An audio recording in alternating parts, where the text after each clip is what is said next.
फक्त त्या काळाकरता काही पैसे दिले. 200 रुपये महिन्याला खर्च देऊ लागला. एका वृद्ध महिलेचे आयुष्य 200 रुपयात कसं चालणार?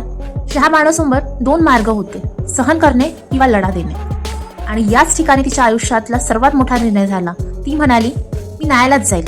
एका 62 वर्षाच्या निराधार स्त्रीने भारताच्या न्यायव्यवस्थेचा डाळ ठोकवलं. 1978 साली तिने मेंटेनन्ससाठी केस दाखल केली. 1978 ते 1985 संपूर्ण 7 वर्षे ती न्यायासाठी लढत राहिली.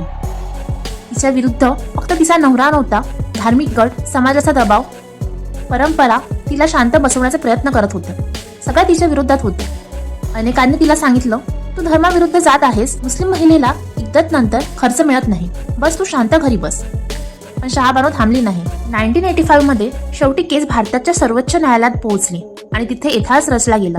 सुप्रीम कोर्टाने स्पष्ट निर्णय दिला, धर्म काहीही असो, कोणत्याही घटस्फोटीत महिला जर ती स्वतःला सांभाळू शकत नसेल तर पतीने पोटगी द्यायची. हा निर्णय भारतीय संविधानातील सामान्य न्याय आणि महिला हक्काचा विजय होता. संपूर्ण देशात महिलांनी आनंद व्यक्त केला. पण कथा इथे संपत नाही. ही फक्त झलक होती. संपूर्ण माहिती पाहण्यासाठी लगेच जा सत्वतत्व मराठी चॅनलला सबस्क्राईब करा आणि पूर्ण व्हिडिओचा आनंद घ्या.